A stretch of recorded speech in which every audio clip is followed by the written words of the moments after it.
What is up? Welcome to the Existential Stoic Podcast. I'm Danny here with my buddy Randy, and today we're going to talk about the future. Future. Future. Yeah.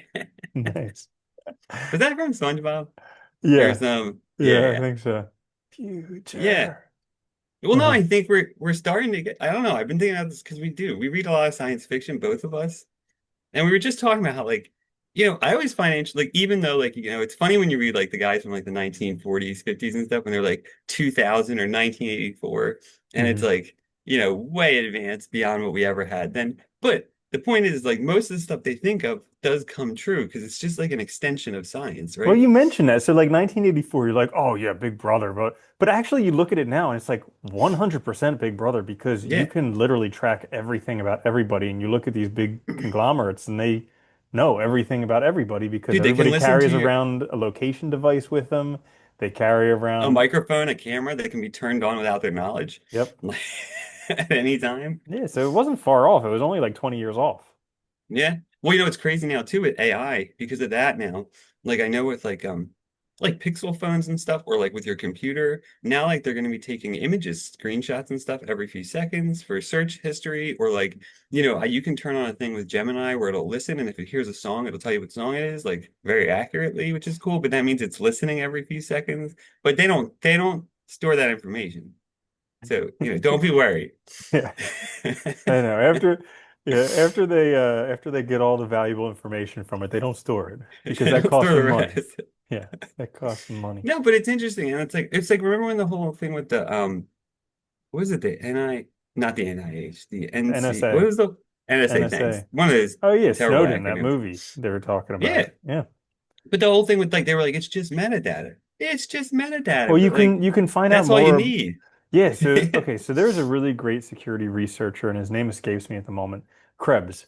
Uh, no, Krebs on security? No, it's not him. Somebody else. Well, anyways, he talks about how there's way more information to be had. Bruce Schneier, that's his name. I think this comes from the book Data versus Goliath, and he talks about how way more accurate information, profiling information, can be found from metadata than from the actual data that's transmitted. So like if you have a Yeah. conversation, it'll give you a little bit, but if you see like calls from this person going to this type of place on a regular basis, you know exactly what they're doing. So it gives you a lot more information. Like they play it off like, oh, there's nothing in metadata. We can't, but metadata is the actual Well, information. it is. And it's funny. It's like take a picture, like a photo, right? If you look at the metadata versus the image, the metadata actually provides a lot more detailed information than the actual image about where it was taken, hmm what kind of device was used, literally like the navigation coordinates of where that was, everything. I mean, so you really can pinpoint a person's location and where they've traveled and everything. It's kind of crazy. I mean, hmm we can now, but we carry computers in our pockets. You can follow everybody around. Yeah. Yeah. Yeah, so that leads us to what is going to happen in the future because I mean they pretty much predicted what's happening now. So what's going colonization of I Mars? I think that's the next thing. I think we're gonna. I think we gotta, because we have like the space station, but that's like old school.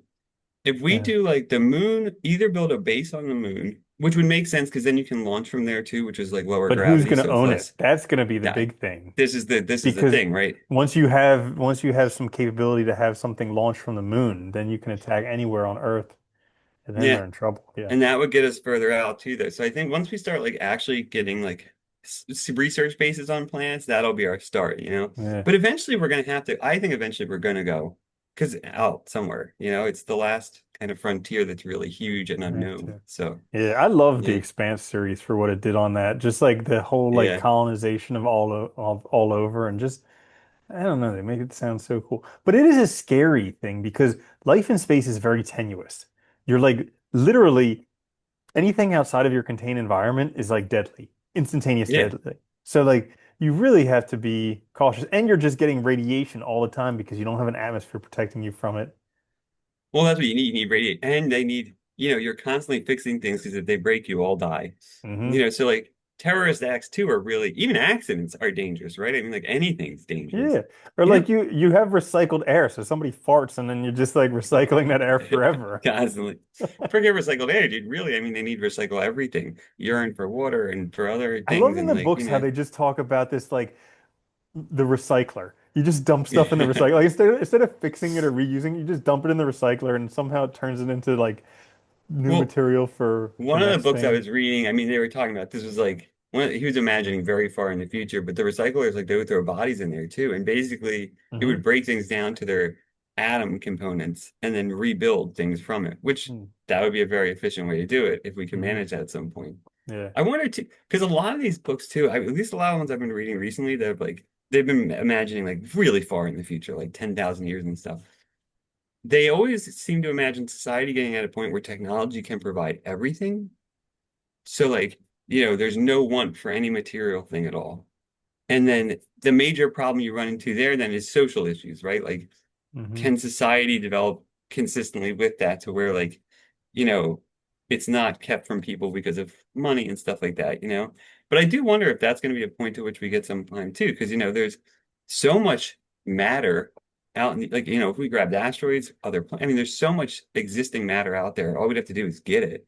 Yeah. And then, we could theoretically make Well, anything. it kind of gets to like a universal base income type of thing where like you get the minimum for survival, you don't have to worry about it, but there's still the big conglomerates and all these companies that are doing the space mining and everything, and Yeah.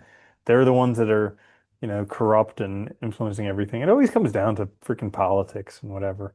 Well, that's the funny thing is I read these books and I wonder sometimes like if that's going to be the thing that stops us is not so much the science technology, but our society or our society, our political situation throughout the globe, right? Because like we don't work together. Everybody's separate fighting for things. And so that naturally leads to conflict rather than unity, because like, think about it, if we got to the moon in the 60s with like nothing. Like if we work together, we can do almost anything. We just And don't. if we challenge a rival country, we can do it even faster. Yeah, right. Yeah. Uh, But look at like the Large Hadron Collider, right? That is something amazing. That thing, if you really look at how big that thing is, oh, one, it's huge. and how they built it, dude, it's like science fiction by itself. It's amazing how that thing even like because you look at pictures, it just looks like a bunch of tubes and stuff, all confusing and crazy. Like, And they have yeah, to be it's super amazing. cooled, and Yeah, somehow it has the two molecules or they protons, hit each electrons other. just collide. Yeah, not miss. That's crazy. Yeah, Yeah. shooting protons at each other. Or it's Yeah. like I wonder too, because quantum computers are finally, I don't know if you've been keeping up with any of that, but they've so I forget who. I One think like research Google group, has one, NASA has well, one, Google, but IBM, NASA, a bunch of companies have them. They're all in research, but there's some university wrote, I think it was a university, they wrote an actually operating system for them. hmm. So they're getting to the point now where it's like they're trying to get to like a more like because all these companies were doing it individually, right? So now they're trying to get to a point where like they can start like early computers, right? Where they first had the internet among university systems and that spread and all that kind of stuff. And I'm curious to see because that if those do work and we can shrink them, which if we can build them eventually we'll be able to shrink them, right? I mean, you're talking about computer power that far exceeds what we have now, like by exponential orders of magnitude, essentially. Like I think one thing I was reading, like they can solve like the test problems they give them are things that would take like a regular computer, I think like thousands of years, and they can do it in minutes. So if that's true and you can shrink that down, I mean that would be the next logical step in like solving a lot of big problems that require a lot of hard Hmm. data and data analysis to figure out. Yeah. It's kind of, I wonder with those if it's going to break everything first before it fixes things. Because Probably. basically yeah, like it's gonna be like a what, dot com uh that wasn't the bubble, that was a dot com, like the year 2000, whatever they Oh, when the called it. bubble burst? No, no, no. Remember, like everybody thought in the year 2000, all the Oh, computers clock was oh, going to reset. Y2K. Y2K, that's it. It's going to be Yeah. like a Y2K all over again because we have all this security and all this data transfer and everything based upon non-quantum computing. And there are like different signatures and stuff that you can use, but it's basically having everything adapt that before quantum computers are used on a wide scale. And so it may Yeah. be something where everything breaks before it's all. And when I say everything breaks, I mean like financial systems, banking systems, like all of your money gone, all of your everything gone, and just no, yeah. So Well, once eventually, quantum computers come out, none of the encryption we have now is suitable for those exactly. at all. like not even Exactly. remotely. Yeah, so Yeah. that's the kind of the scary part of it, but we'll see. Maybe if it gets closer, because I mean, we worried a lot about Y2K, and Yeah. that didn't do Well, much. this is the always interesting thing too, right? Because sci-fi books, like a lot of them, I think too, you always have this issue of like, advanced technology and who essentially controls it, right? Because, humanity has always been, especially with our technology, I think that's been the way we model things, right? Is whoever gets it first, they have a lot more control and power than everybody else because they own the original system. So everybody else is playing catch up, right? And so I think that's going to be a big issue too, is like how do we go from, the initial conception to getting this out there and do we allow other people to have it and blah blah blah, Hmm. all that nonsense. But again, that's politics and Yeah, what are I you was gonna do? thinking the other day. Excuse me. I was thinking the other day because I mean, I like to read science fiction. I also like to read fantasy. And so that's like the future and the past. But like, what reading would be considered reading the present? Just reading like news? Is that it? Because that's not. I don't know. I guess biography. Well, yeah, I don't know. That's maybe memoirs and stuff. Maybe. Well, that's still the past, though, isn't it? Yeah, That's it's how still you the got to where past. you are now. You can't I really guess the read the present news. because it's yeah, the news. But even when you read the news, it's old already. Yeah, but I think that's the point of stories, right? That was like, especially like fiction when you're talking about fake stuff like sci-fi, fantasy, is to or myths, the Bible, stuff like that, or Greek mythology. It's to take these stories and you then interpret them to understand something about your current time. So I think you're always reading about the present in a certain sense, right? Because it's always giving you some insights into the present world, even if it's talking about the future or the past or something like And that. isn't it funny that no matter if you read the present or the past or the future or the past, the problems people have are the same. Exactly the same. They never change, I know. Yeah. They either get worse in the sense that there's just more of those same problems, Uh-huh. like a lot of like sci-fi will have like the future where like, poverty's rampant or something. There's huge population, stuff like that. Like in the Hmm. Expanse series, right? Like the asteroids were Yeah. notably poorer than like the, inner core planets and stuff. Uh-huh. And so like you get like a magnitude effect, I think, where they're just like way worse and stuff, but this problems all exist, right? Because we're human Hmm. beings. What problems are going to really change? And that's what's funny, but we never figure them out either. That's what cracks me up. Like all these ideas, like sci-fi tends to focus more on tech and stuff, I guess, and like developments, but like we never really figure out the core problems, and I wonder if we ever will, if we're just incapable of it. Well, like based on philosophy and stuff, you can't really fix anything. You aim for something, but you never really achieve perfection. Yeah. Or like if we'll ever get to a state where like, I don't know, where like most of the problems that we experience today are just gone.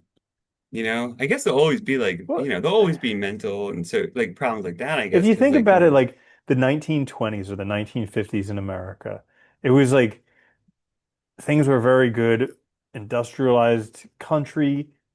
There was a like middle class, you could live an amazing life, and people thought things were going to get better and better and better. And then eventually got to a point where like literally we are living in probably the best society that's ever existed. I mean, in terms of what you can have and what you can do. And but people arguably seem worse than they were before because even if you don't have everything, you think there's a problem because you don't have it. But if you do have it, then you have an existential crisis. well, that's the And other problem, right? there's nothing to work towards or go towards. I think that's the bigger issue, right? It's like this, we can solve problems with stuff, but you can't solve problems with meaning. With that, like the stuff won't solve a meaning problem. So like, yeah, if you're broke, getting a job where you get more money or something, it's going to solve a lot of your immediate issues, but it won't solve that problem of meaning and purpose and feeling part of the world and validation and all of that. So I think, yeah, I mean, I think that's just, and we see probably more of that now than ever. I mean, I was just reading something they were saying that um it was in the past 20 years, they were saying that like anxiety, like a bunch of these like you know, mental health issues have like just gone up so much. Like not even just like hundreds of percents. Like Yeah. it's crazy. Like it It almost is like seems a like it's all different people talk society. about anymore. Yeah. Well, and that's the other thing too, is like, it's when people talk about it too, it's known, it's out. So like, did it exist before and people just weren't talking about it? Because I mean, clearly it's all existed before, or were they as I think widespread? there's so much time, like we have so much time on our hands now, and we spend all that time in our heads. Because like back in the day, if you think about it, before the 70s, most people did not live in cities. Most people lived in the No. country, and a lot of people were farming. The further back you go, the more people were farming. So like, and the real thing Yeah. was just getting enough food so you could live. Like that was the real thing. But nowadays, nobody's concerned about living. That's not like a concern because the bar is so low, you'll live, but then there's really nothing else pressing to do with your life. You know, it's funny. I was reading. I don't remember where I read this. I don't know how accurate it is, but they were talking about the like the peasant class in like the medieval period, right? That did all the labor and stuff. Yeah, But they're saying they only really worked like 150 days a year because that's like when crops. And yeah, they had stuff to do in the off season, like fixing things, but it was like not as, it wasn't everyday dude, stuff. and they didn't have a And so, concept of time. well, that's what's funny. They were saying so the church would come up with all these holidays as a way to basically occupy people's attention and time, especially in all. That's why you see a lot of holidays in fall, winter, and stuff, because they were a way to get people together doing something with a purpose Yeah. when there wasn't anything else to do, Hmm. which is kind of interesting. Yeah. Huh. It's like that need that we have to feel like, and that's a real need, right? To feel like that what we're doing matters, that we Yeah, that we're have a part of reason for doing something. it, to Yeah. work towards something. Yeah, yeah. And a And I lot feel of like that's we've kind gone of nowadays. yeah, we killed that. The sense of community and stuff is gone. Like, so I think we have to work through a lot of things. But I think science fiction's fun because they do try to, it's people imagine, how these things get solved or how they turn out later. And it's fun to think about, I think, and see and Hmm. wonder. And there's so many freaking books. Like I keep Yeah, going there to the is. bookstore and I just drool over all the books. And I'm like, why do I read? Why am I reading so slow? I always wish I could read faster, but like retain it too, because that's the hard Yeah. part. Because the faster you read, the less you like grasp. Hmm. I think we'll have androids too. I really think that robots will be the way that will actually, if we were smart about it, that's the way that we'll start going to planets. You send some sort of like semi-autonomous agent out there first to deal with all the BS when it's Hmm. real dangerous and Yeah. build things, and Yeah. then people go. Yeah, I like that. I think it was the books by like John Scalzi where he did that type of thing, sending out a lot of bots to develop everything first. But yeah, so many interesting books. Yeah, Yeah. there are. Hmm. So yeah, the future, it's coming. What do you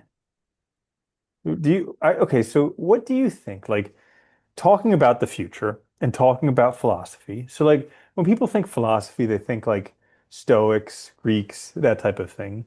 And we're the future compared to them. So Yeah, what do you think they would think of this future that we're living in now? I think I think a lot of them they'd be very blown away by the developments in a lot of things, like in terms of like, machines, production, all that stuff, access to stuff. They'd be very upset by a lot of things also, in Yeah. terms of like social issues, things that they were worried about that never got resolved, Yeah. right? That we're still, I mean, I guess maybe they wouldn't be surprised that we're still dealing with a lot of the same problems as human beings, as individuals, because they Yeah. were dealing with those problems their whole life, and so is everybody else they knew. And, what I'm interested in too, though, is like, because like we haven't had any philosophers write like a full like philosophy in a while, like anything new. That's And I true. wonder if like as we progress into the future and people have more time, if a lot of these things go away, we'll see that. We'll see new philosophies come about because people are freed up and like able to think again and like, you know, kind of reflect on Or these like things the and come up with philosophy something. in a world of anxiety. Yeah, something like Hmm. that. That's Yeah. existentialism, right? Yeah. New That existentialism. dread. I could just see Yeah. Marcus Aurelius like him coming to the future and somebody being like, nobody liked my post on Facebook. I'm depressed. And he's just like shaking his head like, ah. God. God, I didn't know you read my He book. reads the second chapter of his meditations. He's like, remind yourself you'll be dealing with idiots on a regular basis. Okay, fine. But I guess he had his own. I mean, I think back and I'm like, they must have had their own type of people that you're just like, ah. Because he Oh, says dude, for when you sure. begin your day, remind yourself by saying you'll be dealing with all these types of Dude, people. he was also the emperor. He had to deal with sycophants and kiss asses all day. You know what I mean? And like Yeah. that kind of crap all the time. So it's probably like really awesome. I mean, he was lucky in the sense that like he was emperor at a time when he had power, like all the power. But at the same time, it's like you have to deal with all these people that just constantly want things, right? I mean, so yeah. Hmm. I do wonder if we'll see too, like I don't know, a change in how politicians are too in the future, if that'll stay the same. Oof. You know, if they'll care, like, because you go back, like, and Wouldn't now, it be Grant nice Marcos if really there is, were ones that ca it seems like none of them yeah, care. They just want to make as much money as possible. they're But wouldn't it keeping be their nice? job, right? Wouldn't it be Yeah. nice if there were ones that were doing stuff for the good of society? Yeah. Not Or just not just humanity or like something like that. not just I mean not just their own values because it seems like a lot of them just want to push their own values and a lot of them are like Christian based values that they just want to push on the whole world. But it's like wouldn't it be cool if they actually considered what's best for humanity?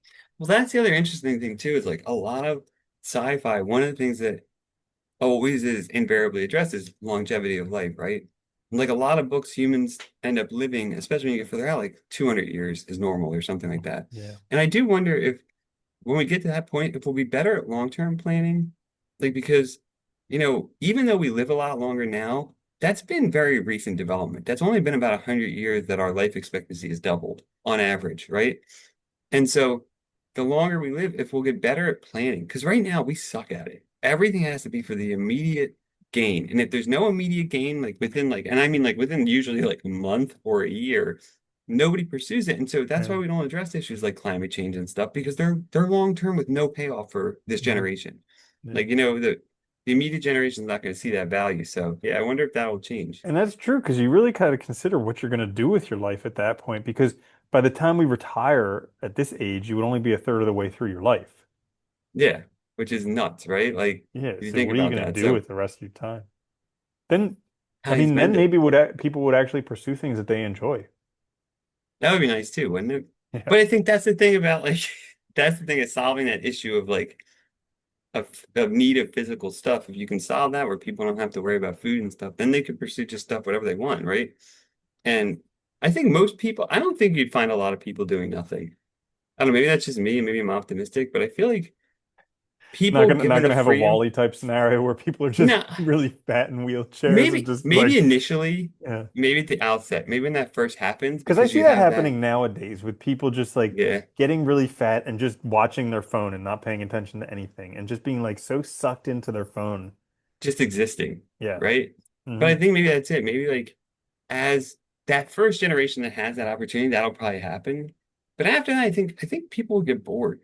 Like, and I think most people have this desire to create stuff, whether it's art, whether it's science, whether it's whatever, but like to progress stuff forward. So I think if we had that freedom, we might see a lot of interesting stuff happen. Uh-huh. Yeah. Yeah, Yeah. who knows? Yeah. But that's about it. That's the future, right?